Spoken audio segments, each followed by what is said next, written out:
বলে তো এই মাঠের ভিতরে কে আছে আর বাইরে কে আছে, এই কথা কিভাবে বিবেচিত হবে?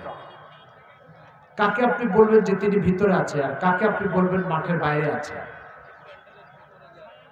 হ্যাঁ, দু একজন বলছেন যে যারা এই সামিয়ানার ভিতরে আছে, এই যে বাইরে যে বাঁশের সীমানা আছে, এই বাঁশগুলির ভিতরে যে আছে তিনি ভিতরে আছে, আর যে বাঁশগুলির বাইরে আছে তিনি বাইরে আছে।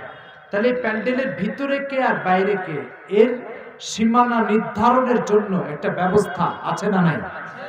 আছে।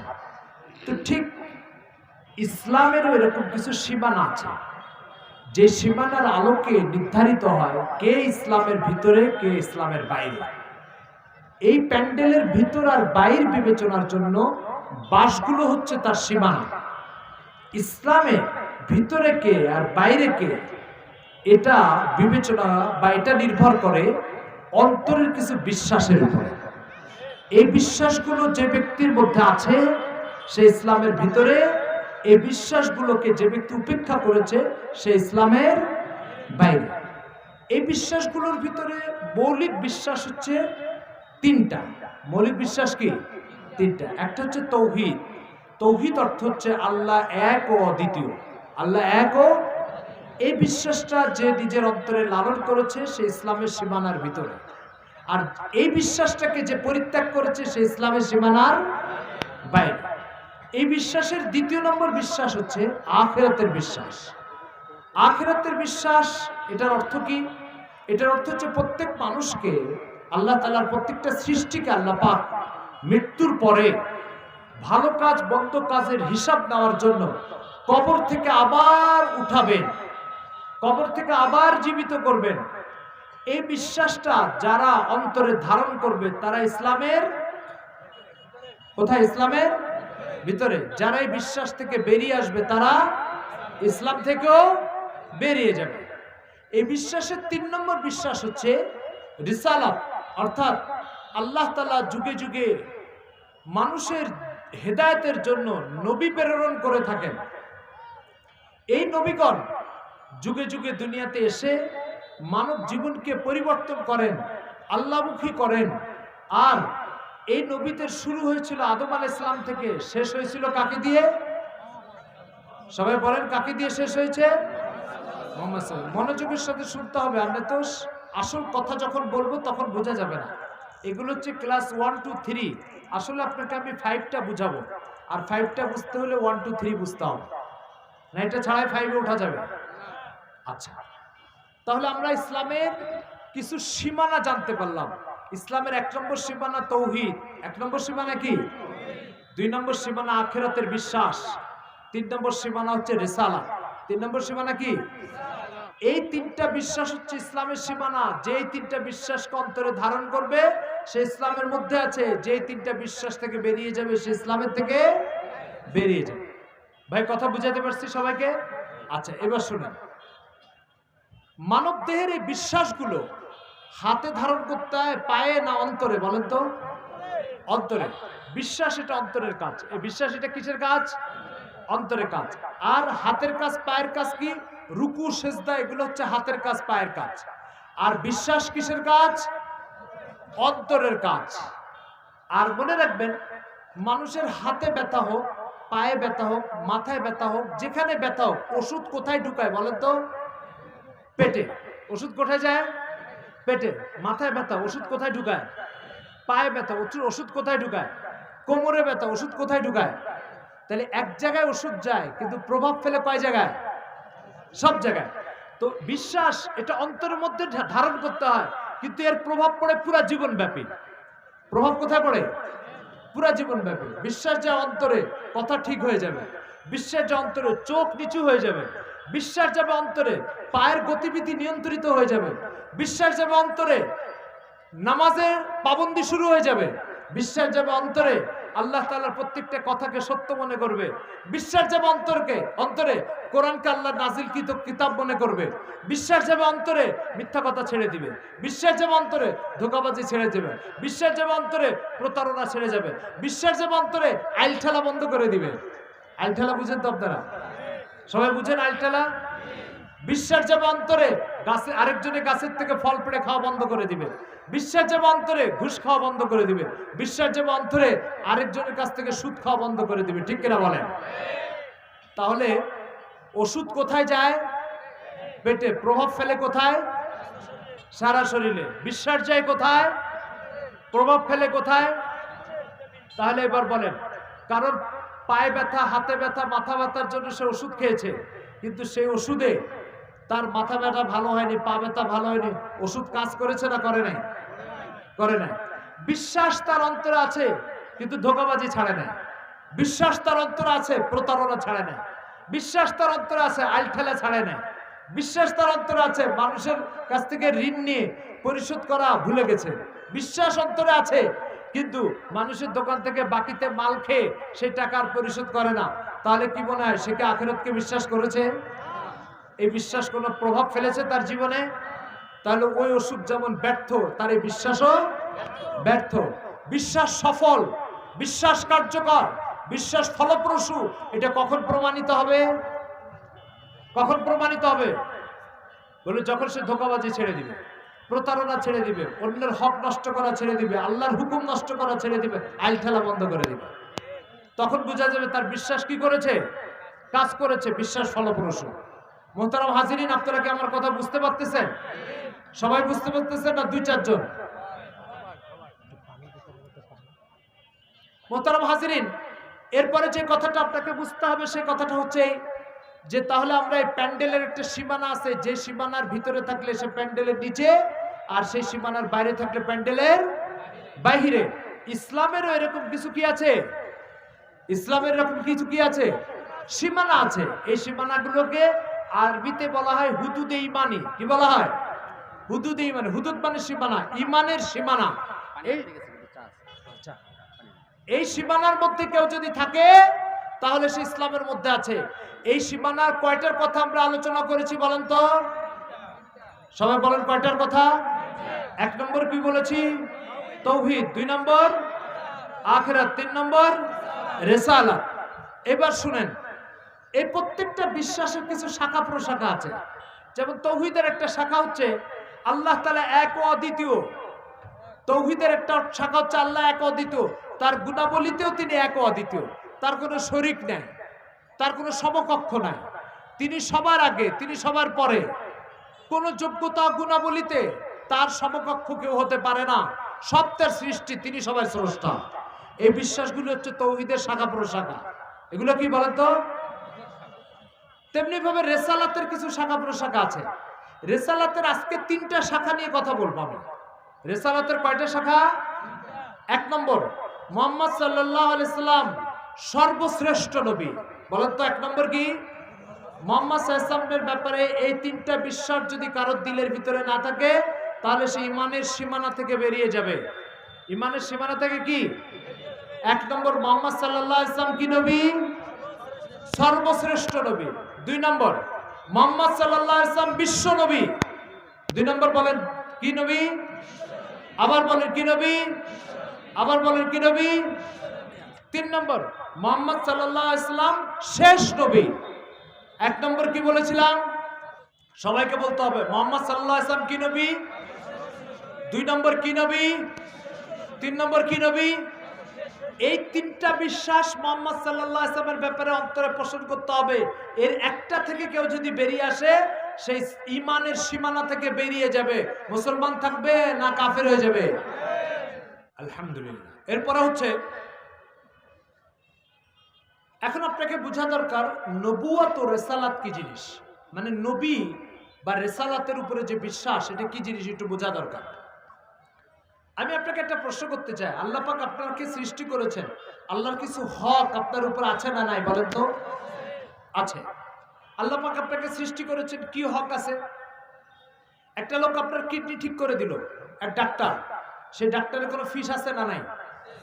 তো যে ডাক্তার কিডনি ঠিক করে দিল তার যদি ফিস থাকে, তো পুরো কিডনি যে মালিক দান করবে তার কোনো ফিস থাকবে না নাই? আছে। তার ফিসটা আরো বড় না ছোট? আচ্ছা, কিডনি ঠিক করে দেওয়া এটা বড় কাজ না কিডনি তৈরি করে দেওয়া বড় কাজ? তো ছোট কাজ যে করলো তার যদি ফিস থাকে, তো বড় কাজ যে করলো তার ফিস থাকবে না কেন? থাকবে কি থাকবে না বলেন? ডাক্তারের ফিস আদায় করতে হয় টাকা দিয়ে। কিডনি যে তৈরি করে দিয়েছে সে কে? আবার বলেন কে? আল্লাহর ফিস আদায় করতে হয় সেজদা দিয়ে। কি দিয়ে? ডাক্তারে যদি আপনি টাকা দিয়ে দেন, ডাক্তার বলবে আমার পাওনা পরিশোধ, আপনি চলে যান। আর আল্লাহ তাআলাকে যদি আপনি সেজদা দেন, আল্লাহ বলবে আমার পাওনা পরিশোধ, আপনি এবার যেতে পারেন। বলেন আল্লাহর পাওনা কি দিয়ে পরিশোধ করতে হয়? সেজদা দিয়ে। তাহলে নামাজ কি জন্য পড়তে, এবার বুঝতে পেরেছেন আপনারা? বলেন তো নামাজ কি জন্য পড়তে হয়? বলেন নামাজ কি জন্য পড়তে হয়? আপনি কি আল্লাহর কাছ থেকে কিছু নিছেন না নেন নাই? যদি নিয়ে থাকেন তো সেই পাওনা পরিশোধ করতে হবে কি হবে না? আমাদের সমাজে যারা নামাজ পড়তে চায় না, আল্লাহকে সেজদা দিতে চায় না, তাদের উদাহরণ হচ্ছে আপনার দোকান থেকে চাল দিব টাকা দিব না, ওনার দোকান থেকে তেল দিব টাকা দিব না, ওনার দোকান থেকে ডাল দিব টাকা দিব না। আপনারা সমাজের এই মানুষগুলোকে ইমানদার বলবেন না বেঈমান বলবেন? তো সে আল্লাহ থেকে চোখ নিবে, আল্লাহর হক আদায় করবে না। আল্লাহ থেকে কান নিবে, আল্লাহর হক আদায় করবে না। আল্লাহ থেকে কথা বলার ক্ষমতা নিবে, আল্লাহর হক আদায় করবে না। আল্লাহর দেওয়া পা দিয়ে হাঁটবে, আল্লাহর হক আদায় করবে না। আল্লাহর দেওয়া হাত দিয়ে সারাদিন কাজ করবে, আল্লাহর হক আদায় করবে না। সর্বোপরি আল্লাহ পাকের দেওয়া জান দিয়ে সে ৮০ বছর ব্যবহার করবে, অথচ সে আল্লাহর পাওনা পরিশোধ করবে না। 10 কেজি চালের পাওনা পরিশোধ না করলে যদি তার বিচার হয়, আর সেটা যদি বেঈমানির কারণ হয়, তাহলে আল্লাহ তাআলার এই সবকিছু ব্যবহার করবে, আল্লাহর পাওনা পরিশোধ করবে না। ইমানদার না বেঈমান? এই সমাজে, আমাদের এই সমাজে এই ধরনের লোক আছে না নাই? একজন দুইজন না, অনেক অনেক।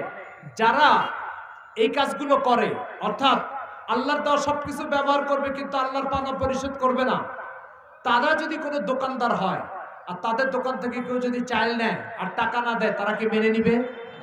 তার মানে সে তার পাওনা যখন পাচ্ছে না তখন সে এটা মেনে নিচ্ছে না, তখন সে ঘাড় ধরে পাওনা আদায় করে দিচ্ছে। আর আল্লাহ তাআলার থেকে পুরো বডি দাম নিয়েছে, এটার দাম 10 কেজি চালের বেশি না কম? তো 10 কেজি চাল নিয়ে টাকা দিচ্ছে না, এটাকে সে মেনে নিচ্ছে না। আল্লাহ তাআলার কাছ থেকে পুরো বডি নিয়েছে, আল্লাহর পাওনা পরিশোধ করবে না, এটাকে সে মেনে নিচ্ছে। ইমানদারি না বেঈমানি এটা? তার জন্য এক বিধান হবে, আবার আল্লাহর জন্য আরেক বিধান হবে। তার পাওনা পরিশোধ করা লাগবে, আল্লাহর পাওনা পরিশোধ করা লাগবে না? এই জন্য মোহতারাম হাজিরিন, আল্লাহ তাআলার পাওনা আমাকে পরিশোধ করতে হবে। এখন চালের দোকানদারের সাথে সরাসরি সাক্ষাৎ হয়, তাকে আপনি জিজ্ঞাসা করলেন আপনার থেকে 10 কেজি চাল দিলে কয় টাকা দেওয়া লাগবে? সে বলছে 1000 টাকা দিলে আমার পাওনা পরিশোধ। তাহলে পাওনাদার হচ্ছে দোকানদার, আপনি দেনাদার। দেনাদার আর পাওনাদারের মধ্যে কথা হচ্ছে, পকেট থেকে টাকা বের করে দিলেন, সে পেয়ে গেল, চলে গেল। এখন প্রশ্ন হচ্ছে আমাদেরকে সৃষ্টি করেছেন কে? তাহলে আমাদের পাওনাদার কে? আমরা সবাই কি? আমরা সবাই কি বলেন? দেনাদার। দেনাদার কি? আমরা দেনাদার। তাহলে এই পাওনাদার আমার কাছে কয় টাকা পাবে, কয়টা সেজদা পাবে, কিভাবে সেটা পরিশোধ করতে হবে, এটা দোকানদারকে যেভাবে জিজ্ঞাসা করার সুযোগ আছে, আল্লাহকে কি এভাবে জিজ্ঞাসা করার সুযোগ আছে? নাই। তাহলে আমি কিভাবে জানবো আল্লাহ আমার কাছে কি কি পাবে? কিন্তু এটা তো ঠিক তিনি আমাকে সৃষ্টি করেছেন, না করেন নাই? এটাও ঠিক যে তার পাওনা পরিশোধ করতে হবে, কিন্তু কিভাবে পরিশোধ করবো আর কত পরিশোধ করব, তার সাথে সরাসরি কথা বলে জানার ব্যবস্থা আছে না নাই? আছে? কোনো জানার ব্যবস্থা নেই। এখন কিভাবে জানবো? আপনি আমাকে সৃষ্টি করেছেন, আমি কিভাবে জানবো যে আপনি আমার কাছে কয় টাকা পাবেন, আপনি আমার কাছে কয়টা সিজদা পাবেন? তো আল্লাহ পাক এটার জন্য একটা ব্যবস্থা করেছেন। কি ব্যবস্থা? আপনাদের এই বদরগঞ্জে একটা লোক একটা ফ্যাক্টরি চালায়, ফ্যাক্টরিতে 1000 শ্রমিক কাজ করে। কত শ্রমিক? কিন্তু সেই মালিক সৌদি আরবে থাকে, সেই বদরগঞ্জে আসে না। যখন বদরগঞ্জে আসে না, তো ফ্যাক্টরি তাকে চালাতে হবে, সেও সৌদি আরব থেকে আসবে না। তো এই ফ্যাক্টরিতে চালানোর সিস্টেম কি বলেন? সবাই বলেন কিভাবে চালাবে সে? সবাই বলতেছেন না। কিভাবে চালাবে? ম্যানেজার নিয়োগ দিবে, তাই না? ম্যানেজার যখন নিয়োগ দিবে, তো ওই ম্যানেজার সে ফ্যাক্টরি চালাবে, আর সে সৌদি আরব থেকে তাকে ফোন করবে, ফোন করে বলবে আমার ফ্যাক্টরিটা এইভাবে চালাও, একে পদোন্নতি দাও, ওকে বহিষ্কার করো, এর বেতন বাড়াও, ওর বেতন কমাও, এভাবেই তো চালাবে নাকি? তাহলে সে বদরগঞ্জে না এসেও তার ফ্যাক্টরি চালাতে পারতেছে না পারতেছে না? পারতেছে। যখন সে বদরগঞ্জে না এসেও তার ফ্যাক্টরি চালাতে পারতেছে, তাহলে তাহলে এই ফ্যাক্টরি চালানোর জন্য তাকে যে রাস্তা বা পন্থাটা অবলম্বন করতে হচ্ছে, সেই রাস্তাটা হচ্ছে ম্যানেজার নিয়োগ দেওয়া আর ম্যানেজারকে ফোন করা। এই কথাটা কি সবাই বুঝতে পেরেছে? সবাই বুঝেছেন? আল্লাহ তাআলা ঠিক দুনিয়ার মানুষকে সৃষ্টি করেছেন, তাদের কাছে অসংখ্য পাওনা পান, কিন্তু এই বান্দাদের সাথে তার সাক্ষাতের রাস্তা তিনি খোলা রাখেন না। এই জন্য এই বান্দাকে পরিচালনার জন্য তিনিও একটা রাস্তা অবলম্বন করেছেন। সেটা কি? যুগে যুগে তিনি ওই সৌদি আরবের মালিকের মতো এক একজন ম্যানেজার পাঠান। কি পাঠান? বলেন তো এই ম্যানেজারদেরকে কি বলা হয়? আবার বলেন কি বলা হয়? নবী এবং রাসূল। আর ওই যে সে সৌদি আরব থেকে বসে বসে ফোন করে ম্যানেজারকে, এই ফোনকে ওহী বলা হয়। কি বলা হয়? ওহী। ওহী মানে মেসেজ, বার্তা। তো ওই আল্লাহ তাআলা নবীদের কাছে জিবরিল ফেরেশতার মাধ্যমে ওহী পাঠান। পাঠায় বলেন, আমার এই বান্দাকে বলে দাও তার কাছে আমি 5 ওয়াক্ত নামাজ পড়ব। আমার এই বান্দাকে বলে দাও আমি তার কাছে রোজা পাবো। আমার ওই বান্দাকে বলে দাও আমি তার কাছে 10টা সেজদা পাবো। ওই বান্দাকে বলে দাও তার কাছে 10টা রুকু পাবো। এই কথাগুলো আল্লাহ পাক কাদের মাধ্যমে জানান? নবীদের মাধ্যমে। এই যে নবীদের মাধ্যমে তিনি জানালেন, এই পন্থা ও পদ্ধতিটাকে রিসালাত বলা হয়। কি বলা হয়? রিসালাত। রিসালাত মানে বার্তা পাঠানো। রিসালাত মানে কি? বার্তা পাঠানো। এতটুকু কথা তো আপনারা সবাই বুঝছেন, তাই না? তো মনে করেন আপনাদের এই মাঠে 500 মুসল্লি আছে এখন। এই 500 মুসল্লি, ভাই আপনি মোবাইলটা এভাবে চালাচ্ছেন, বসেন বসেন বসেন বসেন। আপনি এখানে 500 মুসল্লি আছে। এই 500 মুসল্লি একটা ফ্যাক্টরিতে চাকরি করবে কালকে। ওই ফ্যাক্টরিতে মালিক একজন ম্যানেজারকে বসা রেখে বলেছে, এই ম্যানেজার যা যা বলবে সে কথা অনুযায়ী চলবা, তোমাদেরকে মাসের শেষে বেতন দিব। এখন ওই ম্যানেজারের কথা ফ্যাক্টরির সবাই মানতেছে। ওই কোণার থেকে, ফ্যাক্টরির এক কোণার থেকে একজন শ্রমিকের মাথায় এক শয়তানি বুদ্ধি ঢুকলো। সেই শয়তানি বুদ্ধির আলোকে ওই শ্রমিক বলতেছে যে দেখো, এই ফ্যাক্টরির আমি একজন ম্যানেজার, আমাকেও একজন মালিক এই ফ্যাক্টরিতে ম্যানেজার হিসেবে পাঠিয়েছে। এখন ওই ফ্যাক্টরিতে কিছু ভুলা ভালা কর্মচারী আছে, যা আসলে ম্যানেজার কে হয়, কাকে ম্যানেজার মানতে হয়, এগুলো কিচ্ছু সে বুঝে না। না বুঝে ওই যে ম্যানেজার দাবি করছে, এই জন্যই কিছু লোক তাকে ম্যানেজার মেনে নিয়েছে। আমার কথা বুঝতে পেরেছেন? বলেন তো, ওই ব্যক্তি যাকে মালিক ম্যানেজার হিসেবে পাঠায় নাই, মালিক কর্তৃক নিয়োগপ্রাপ্ত না, এই ব্যক্তিকে যারা যারা ম্যানেজার মানবে, এরা মাসের শেষে মূল মালিকের কাছ থেকে কয় টাকা বেতন পাবে? যদি কাজ ডবল করে, 3 গুণ করে, কেন? কাজ তো অনেক করলো, টাকা পাবে না কেন মাসের শেষে? বলেন কি জন্য? ম্যানেজার যাকে বানিয়ে পাঠানো হয়েছে শ্রমিকের জন্য, তাকে বানে নাই। আর যাকে বানানো হয়নি, ভুয়া একজন লোককে তারা ম্যানেজার বানিয়েছে।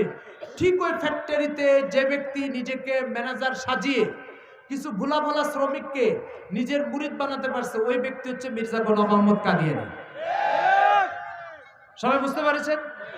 তাহলে মির্জা গোলাম মোহাম্মদ কাদিয়ানীর বিষয়টা হলো কি, যে যুগে যুগে যে সমস্ত নবী ও রসুলদেরকে আল্লাহ তাআলা পাঠান, সেই নবী ও রসুলদেরকে, সেই নবী ও রসুল সাজার চেষ্টা সে করেছে। এখন একজন মুসলমানকে পরিষ্কার বুঝতে হবে, শুধু ইবাদত করা আল্লাহর কাছ থেকে জাহান্নাম থেকে মুক্তি পাওয়ার জন্য যথেষ্ট নয়। জাহান্নাম থেকে মুক্তি পেতে হলে আল্লাহ যাকে নবী হিসাবে পাঠিয়েছে তাকে মেনে তারপরে ইবাদত করতে হবে, তবেই সে মুক্তি পাবে জাহান্নাম থেকে। ঠিক কিনা বলেন? তাহলে ইসলামে প্রথম দায়িত্ব হচ্ছে আল্লাহকে এক বলে স্বীকার করা। এর পরের দায়িত্ব হচ্ছে কে আল্লাহর কাছ থেকে ম্যানেজার হয়ে আসছে তাকে স্বীকার করা, তাকে মেনে নাও। এখন প্রশ্ন হচ্ছে, ভুলাভালা যে শ্রমিকটা মির্জা গোলাম মোহাম্মদ কাদিয়ানীকে নবী হিসাবে বিশ্বাস করলো, তার দুর্বলতা কি?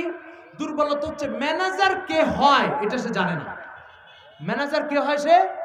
ম্যানেজারের কি আলামত হয়, ম্যানেজারের কি রং রূপ হয়, ম্যানেজারের কি নিদর্শন হয়, এগুলো সম্পর্কে সে কি জানে, কি করে নাই, জানতে পারে না, বুঝতে পারে না। না জানার কারণে সে এরকম ভুলা ভালা ব্যক্তিকে, এরকম মিথ্যা প্রতারককে, ধোঁকাবাজকে আল্লাহ কর্তৃক প্রেরিত নবী বলে বিশ্বাস করছে।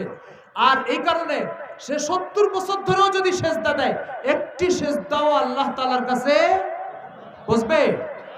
এই জন্য দেখেন আল্লাহ কোরআন মাজিদে কি বলছে, মান আতা রাসূলা ফাকাদ আতা আল্লাহ। যে ব্যক্তি আল্লাহর রাসূলকে মানলো সে আল্লাহকে মানলো, যে প্রতারককে মানলো সে শয়তানকে মানলো। আল্লাহর রাসূলকে মানলে তারপরে আল্লাহকে মানা হবে।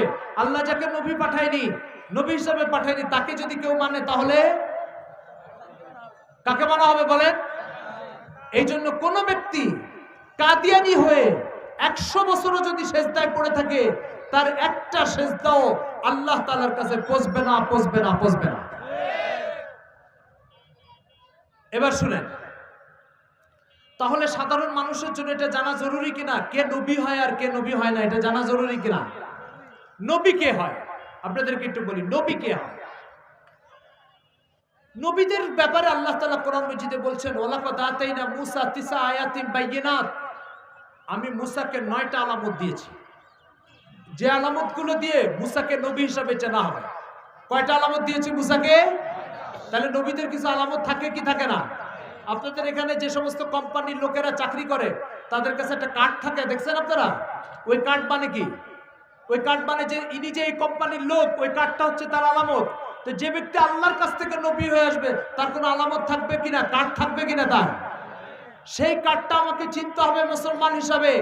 যদিও ওই কার্ডটা আমি না চিনতে পারি, আমিও কোনো কাদিয়ানীদের খপ্পরে পড়ে যেতে পারি।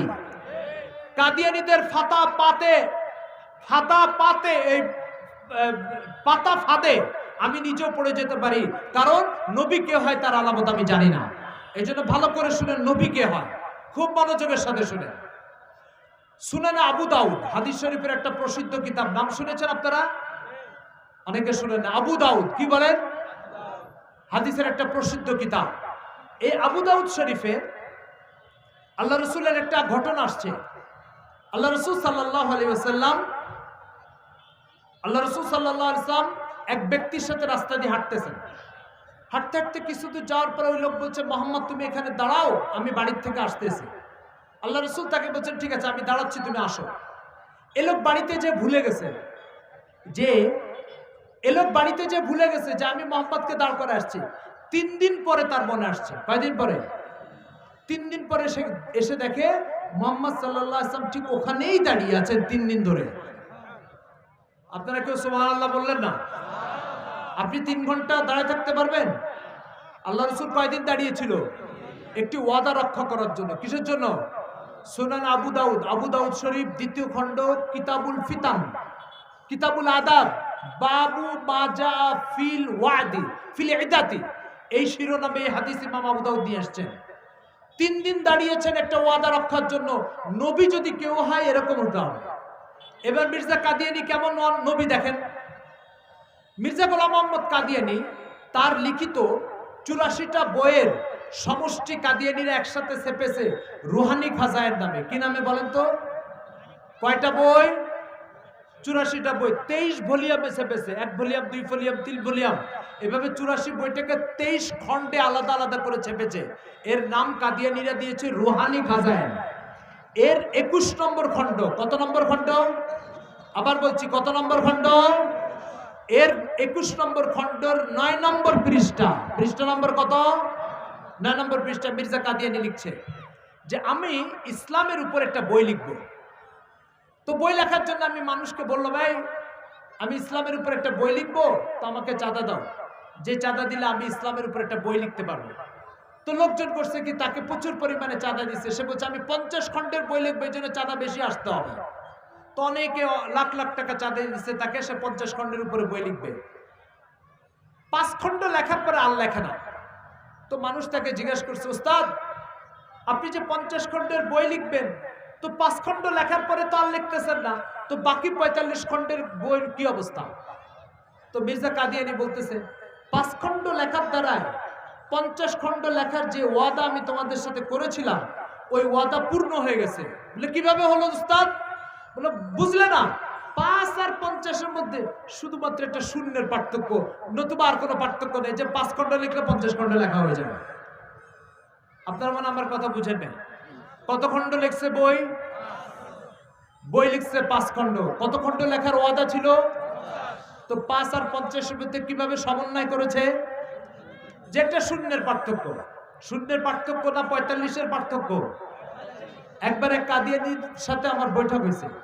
আমি সেই কাদিয়ানীকে বললাম, দোস্ত তুমি আমার কাছে 50 টাকা পাবা, আমি 5 টাকা দিয়ে যদি আর 45 টাকা না দিই, তুমি মেনে নিবা? বলছে না, প্রশ্ন আসে না। কেন আমি মেনে নিব? আপনি 5 টাকা দিবেন আর 45 টাকা দিবেন না? দোস্ত এরপরে যদি আমি আবার এই কথাও বলি যে আমার 5 টাকা দেওয়ার দ্বারায় 50 টাকা দেওয়া হয়ে গেছে, কেননা দুটোর মধ্যে শুধু একটা শূন্যের পার্থক্য, তখন তুমি কি বলবা দোস্ত? বলছো এটা তো আপনি প্রতারণা করলেন আমার সাথে। কি বলছেন? কি করলেন? প্রতারণা করলেন। এবার আমি মির্জা কাদিয়ানির বইটা খুলে বললাম দোস্ত এটা পড়ো। তো পড়ার পরে এবার বললাম যে দোস্ত যদি আমি 5 টাকা দিয়ে যদি বলি 50 টাকা দেওয়া হয়ে গেছে, আর সমন্বয় দেখানোর জন্য যদি বলি শুধু একটা শূন্যের পার্থক্য, আর এটা যদি আমার দ্বারা প্রতারণা হয়, আমি তোমার কাছে জিজ্ঞাসা করতে চাই এই কাজটাই যদি মির্জা কাদিয়ানি করে তাহলে সেটা ইমানদারি হবে কিভাবে? আমারটা প্রতারণা, তারটা ইমানদারি হবে কিভাবে? কথাটা বুঝতে পেরেছেন? কত নম্বর খণ্ড বলেন তো? 21 নম্বর খণ্ড। কিতাবের নাম কি? রুহানি খাজাইন। কিতাবের নাম কি? পৃষ্ঠা নম্বর কত? 9। মুখস্থ করে রাখেন। এই ধরনের কাজ আপনাদের এলাকায় কেউ যদি করে তাহলে আপনারা তাকে মসজিদের ইমাম হিসাবে বা মুয়াজ্জিন হিসাবে নিয়োগ দিবেন? কে কে রাজি আছেন বলেন তাকে ইমাম খতিব হিসাবে নিয়োগ দেওয়ার জন্য? নিয়োগ দিবেন? তো যে ব্যক্তির প্রতারণার কারণে সে মসজিদের ইমাম হতে পারবে না, সে ব্যক্তি প্রতারণা করে কিভাবে উম্মতের নবী হবে? কিভাবে নবী হবে? এবার আপনি বলেন মির্জা কাদিয়ানি একজন সাধারণ ভদ্র মুসলমান হওয়ার যোগ্য? তো নবী হওয়ার যোগ্য কিভাবে হবে? যে মসজিদের মুয়াজ্জিন হতে পারবে না সে ব্যক্তি উম্মতের নবী হবে কিভাবে? আর এই ব্যক্তি যদি নবী হয় তাহলে এই রাস্তার সব বকাটে বাটপার ছেলেও নবী হতে পারবে। এরপর আমার প্রশ্ন হচ্ছে ইসলামে নবুয়তের দরজা তো টোটাল বন্ধ, কোন নবী ইসলামে আসবে না। যদি নবুয়তের দরজা খোলা থাকতো, অর্থাৎ দুনিয়াতে আরো 2-1 নবী আসার সম্ভাবনা যদি থাকতো, তাহলে এই খবিস নালায়েক অপদার্থ কোনোদিন নবী হতে পারতো না। ঠিক কিনা বলেন? কেন? এই ধরনের পকেটে লোক যদি নবী হয় তাহলে নবুয়তের আর কোনো মান থাকবে না। তখন হর বাটপার, প্রতারক, ধোঁকাবাজ, সমাজ ধ্বংসকারী প্রত্যেকে নবুয়তের তালিকায় স্থান পেয়ে যাবে। তো নবুয়ত আর মানুষের জীবন সংশোধনের জন্য থাকবে না, তখন নবুয়ত মানুষের জীবনকে প্রতারক বানানোর জন্য নবুয়তের সিস্টেমটা চালু হয়ে যাবে। মুহতারাম হাজিরিন, মির্জা গোলাম আহমদ কাদিয়ানি তার বইয়ের অন্তত 25 জায়গায় সে নবুয়তের দাবি করেছে কমপক্ষে। কত জায়গায় বলেন তো? 25 জায়গায়। কিন্তু আজকার এই কাদিয়ানি আপনাদের বদরগঞ্জে তারপরে তারাগঞ্জে এই সমস্ত এলাকাতে যে সমস্ত কাদিয়ানিরা ছড়া ছিটে আছে, এরা মির্জা কাদিয়ানি যে নবী এটা প্রচার করে না, বলে যে সে ইমাম মাহদি ছিল। আপনাদের কারো কাছে কাদিয়ানিদের দাওয়াত আসছে না? আসলে দেখবেন শুধু বলবে যে সে কি ছিল? ইমাম মাহদি ছিল। কি ছিল? ইমাম মাহদি। নবী ছিল এটা বলে না। কেন? মুসলিম সমাজে যদি বলে মুহাম্মদ সাল্লাল্লাহু আলাইহি ওয়াসাল্লামের পর আবার কোন নবী, তাহলে তো মুসলিম সমাজ থেকে তাকে বহিষ্কার করে দিবে। এই জন্য মুসলিম সমাজে প্রতিকূলতার সম্মুখীন হওয়ার থেকে বাঁচার জন্য তারা মুসলিম সমাজে বলে সে ইমাম মাহদি ছিল, সে নবী ছিল না। আমি আপনাদেরকে একটা জরুরি কথা মনে করে দিই, একটু মনোযোগের সাথে শুনবেন। রাসূলুল্লাহ সাল্লাল্লাহু আলাইহি ওয়াসাল্লাম ইমাম মাহদি কে হবে তার উম্মত যাতে তাকে চিনতে বিভ্রান্ত না হয়, ভুল না করে, এই জন্য আল্লাহ রাসূল ইমাম মাহদির 6টা আলামত বলে গেছে। কয়টা আলামত? আবার বলেন ইমাম মাহদির কয়টা আলামত বলে গেছে? মনে রাখতে হবে, এটা প্রচার করতে হবে, এটা মুখস্থ করতে হবে, নতুবা কালকে আপনার ঘরের সন্তান কাদিয়ানি হয়ে যাবে। আল্লাহ রাসূল সাল্লাল্লাহু আলাইহি ওয়াসাল্লাম মিশকাত শরীফ ইন্ডিয়ান কপি 470 নম্বর পৃষ্ঠা। মিশকাত শরীফ পৃষ্ঠা নম্বর কত? ইন্ডিয়ান কপি, এই কপির 470 নম্বর পৃষ্ঠায় আল্লাহ রাসূল সাল্লাল্লাহু আলাইহি ওয়াসাল্লামের হাদিস আসছে। আল্লাহ রাসূল বলেছেন ইমাম মাহদি যে হবে তার ভিতরে 6টা আলামত থাকবে। 1 নম্বর আলামত, তার জন্ম মদিনাতে হবে। কোথায় হবে বলেন তো? 2 নম্বর, সে মক্কা শরীফে হিজরত করবে। 2 নম্বর কি বলেন তো? তার আগে জানা দরকার, তার নাম মুহাম্মদ হবে, বাবার নাম আব্দুল্লাহ হবে। আল্লাহ রাসূলের বাবার নাম কি ছিল? আল্লাহ রাসূলের নাম কি ছিল? তো ঠিক আল্লাহ রাসূলের নাম আর তার বাবার নাম যা হবে, ঠিক ইমাম মাহদির নাম আর তার বাবার নামও তাই হবে। এই জন্য 1 নম্বর আলামত, ইমাম মাহদির নাম কি? আবার বলেন ইমাম মাহদির নাম কি? মুহাম্মদ। ইমাম মাহদির বাবার নাম কি হবে? আব্দুল্লাহ হবে। ইমাম মাহদির 3 নম্বর, ইমাম মাহদির জন্ম কোথায় হবে? 4 নম্বর, ইমাম মাহদি হিজরত করে কোথায় আসবে? মক্কায়।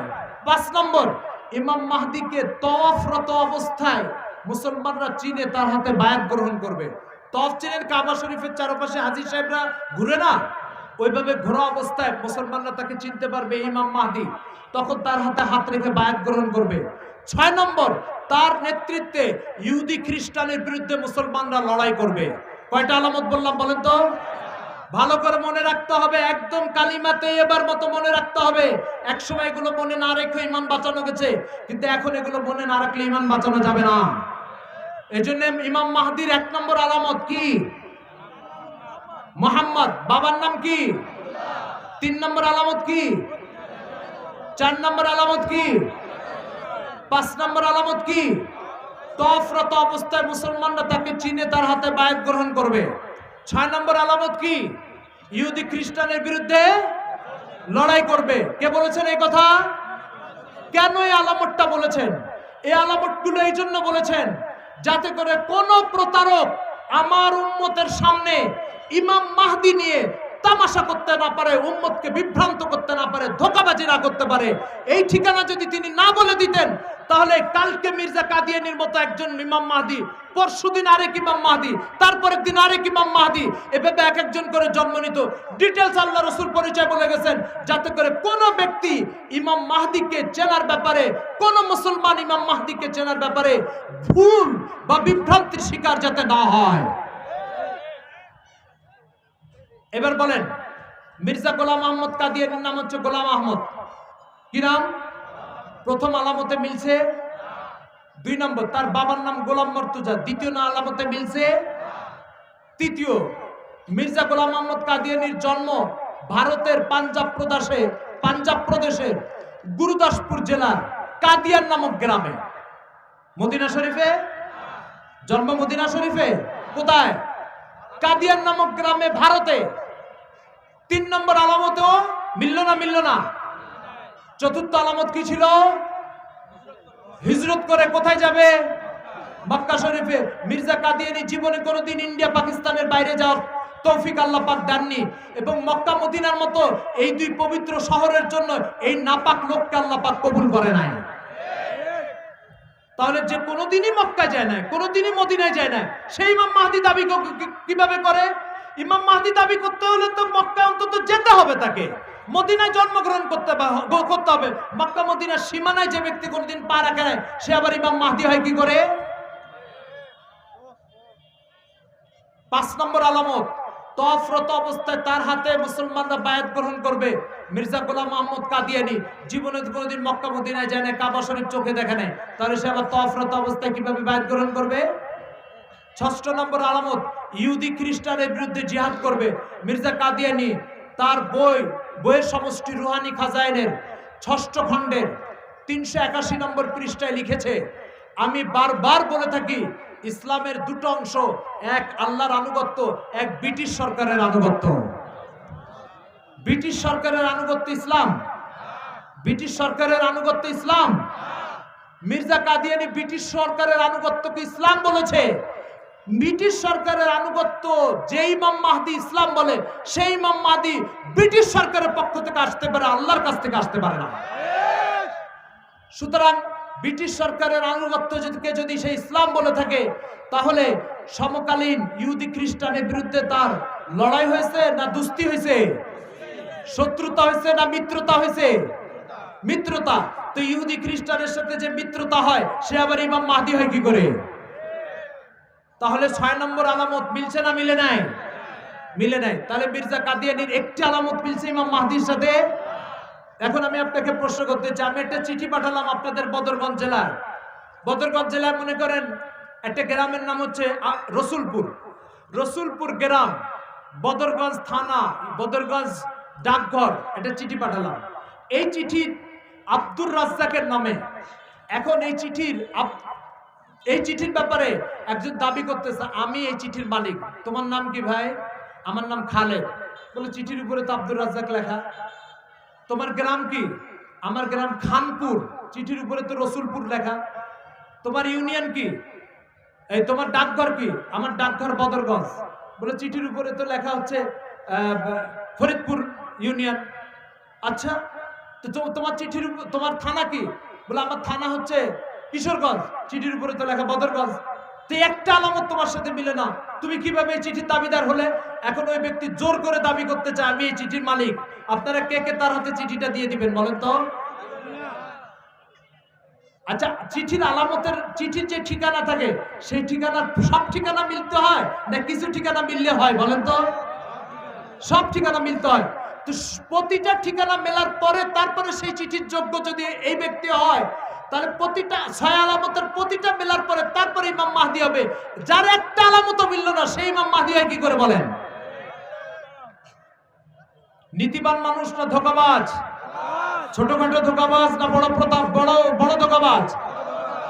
কিন্তু আপনার এই বদরগঞ্জ থানার, এই কিশোরগঞ্জ থানার আর এই তারাগঞ্জ থানার সাধারণ মুসলমানদের জানা নাই যে আল্লাহ রাসূল সাল্লাল্লাহু আলাইহি ওয়াসাল্লাম ইমাম মাহদির আলামত সম্পর্কে আসলে কি বলেছে, এটা তাদের জানা নাই। আর এই জানা না থাকার কারণে, এই জানা না থাকার কারণে আজকে গ্রামের এই সাদা সিধা মানুষ তারা সবাই এই কাদিয়ানীদের পাতা ফাঁদে পা দিয়ে ইমানটা হারিয়ে কবরে চলে যাচ্ছে। এটা কি সুখের খবর না দুঃখের খবর? দুঃখের খবর। যদি দুঃখের খবর হয় তাহলে এদেরকে রক্ষা করা আমাদের দায়িত্ব না দায়িত্ব না বলেন তো? দায়িত্ব। তাহলে আপনারা গ্রামগঞ্জে যে যে কাদিয়ানি হয়েছে এই হাদিস শরীফের 6টা আলামত আর মির্জা কাদিয়ানির আলামত দুটাকে মিলায় বলবেন এই বেটা তুই কাকে ইমাম মাহদি মানবি, একটু জেনে শুনে তারপরে মান। আমাদের সমাজের মানুষের অজ্ঞতা আর মূর্খতার কারণে এই লোকগুলো ইমাম মাহদি হিসেবে মানতেছে। এদেরকে এই ব্যাপারে সচেতন করার দায়িত্ব আমাদের প্রত্যেকটি মুসলমানের, ঠিক কিনা বলেন? তো বলছিলাম যে কাদিয়ানীরা কোনো ব্যক্তিকে এই কথা বলে না মির্জা কাদিয়ানী নবী ছিল, সবাইকে শুধু এই কথা বলে ইমাম মাহদি ছিল। কি ছিল? ইমাম মাহদি। এটা একটা জালিয়াতি আর প্রতারণা। এই জন্য অসংখ্য কাদিয়ানীরা 10-15 বছর হয়েছে কাদিয়ানী হয়েছে, কিন্তু আজও তাদেরকে বলা হয়নি মির্জা কাদিয়ানী নবুয়তের দাবি করেছিল, আজও বলা হয়নি। এই জন্য এখানে একটা বই বিক্রি হচ্ছে আহমদি বন্ধু, ওই বইটা আপনাদেরকে একটু দেখাই দিই। এই যে এই বইটা দেখছেন, এই বইটা এখানে কোথায় বিক্রি হচ্ছে? এই বইটা মেহরবানি করে সবাই এক এক পিস করে নিয়ে যায়, শুরু থেকে শেষ পর্যন্ত পড়বেন, তাহলে বুঝতে পারবেন মির্জা কাদিয়ানী কত বড় ধোঁকাবাজ, প্রতারক আর কত বড় ঈমান হরণকারী। রাসূলুল্লাহ সাল্লাল্লাহু আলাইহি ওয়াসাল্লাম 200 হাদিসে বলে গেছেন আমার পরে কোন নবী আসবে না। যদি কোনো ব্যক্তি নবুয়তের দাবি করে তাহলে সে ধোঁকাবাজ আর প্রতারক। কি বলেন? এখন কোন ব্যক্তিকে যদি আপনি নবী হিসাবে বিশ্বাস করেন, তার অর্থ হচ্ছে আপনি রাসূল সাল্লাল্লাহু আলাইহি ওয়াসাল্লামকে মিথ্যুক বললেন, কারণ আল্লাহ রাসূল বলেছেন আমার পরে আর কোনো নবী আসবে না। আর মির্জা কাদিয়ানীকে আপনি নবী বলে বিশ্বাস করলেন, তার মানে হচ্ছে মির্জা কাদিয়ানীকে নবী মনে করা আর রাসূল সাল্লাল্লাহু আলাইহি ওয়াসাল্লামকে মিথ্যুক বলা একই কথা, ঠিক কিনা বলেন? আমরা আল্লাহ রাসূলকে মিথ্যুক বলার সাহস রাখি? আল্লাহ রাসূল তো নবুয়ত পাওয়ার আগে মহাবিশ্বাসী বলে পরিচিত, সেই নবী আবার মিথ্যা বলবে কিভাবে মির্জা কাদিয়ানীর ব্যাপারে? এই জন্য আমাদের প্রত্যেককে জানা থাকতে হবে মির্জা কাদিয়ানী প্রতারক ও ধোঁকাবাজ। কি বলেন? এই জন্য একটা স্লোগান মুখে মুখে চালু করে দিবেন, গ্রাম থেকে গ্রামে, জনপদ থেকে জনপদে, আল্লাহ ছাড়া মালিক নাই, মুহাম্মাদের পরে নবী নাই। বলেন আল্লাহ ছাড়া, মুহাম্মাদের পরে, জোরে বলতে হবে আল্লাহ ছাড়া, মুহাম্মাদের পরে, আল্লাহ ছাড়া মুহাম্মাদের পরে নবী নাই। এইবার আরেকটা কথা বলে শেষ করে দিব, কারণ মাগরিবের আজান দিবে।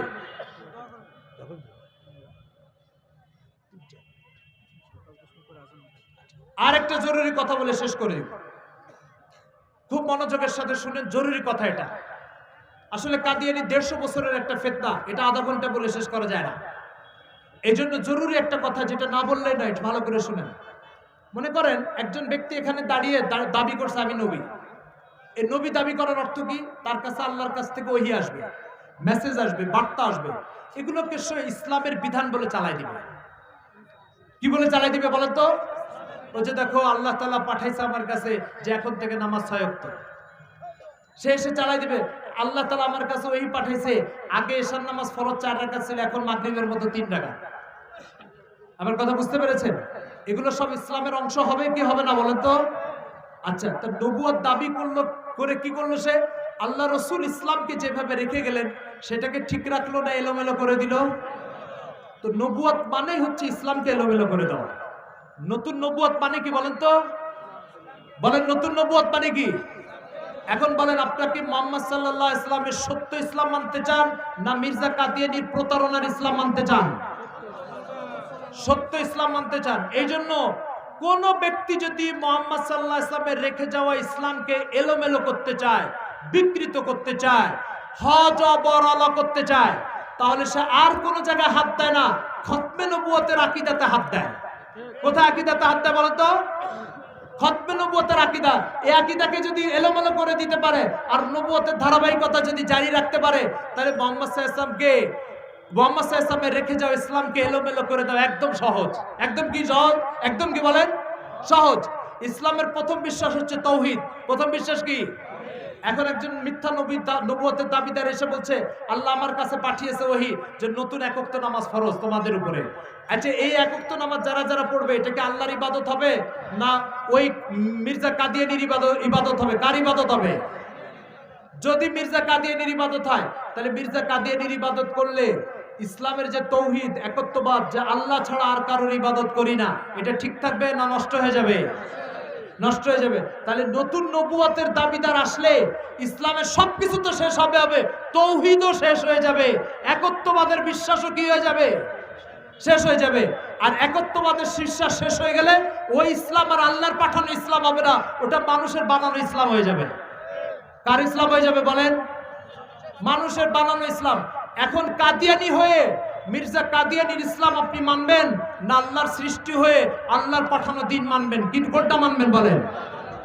যদি আল্লাহর পাঠানো দিন মানতে চান, তাহলে কিয়ামত পর্যন্ত যখন যে মিথ্যা নবুয়তের দাবিদার আসবে, সেই দাবিদারকে কোনো দ্বিধা ছাড়া, সংকোচ ছাড়া, কোনো সন্দেহ ছাড়া চোখ বুজে বলে দিবেন, এ প্রতারক, ধোঁকাবাজ উম্মতকে জাহান্নামে নেওয়ার জন্য চেষ্টা চালিয়ে যাচ্ছে। সেই জন্য আপনাদের এই অত্র অঞ্চলে মুসলমানের ঈমান শেষ করার জন্য, মুসলমানের ঈমান শেষ করার জন্য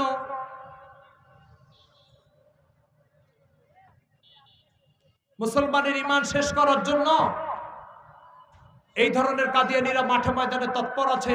আপনাদের দাওয়াতি কাজ চালিয়ে এটাকে ঠিক করতে হবে, সংশোধন করতে হবে, এদেরকে হেদায়েতের দিকে নিয়ে আসার চেষ্টা করতে হবে। কে কে করতে রাজি আছেন দেখে হাত উঁচু করে দেখা। আল্লাহ তাআলা সবাইকে কবুল করেন।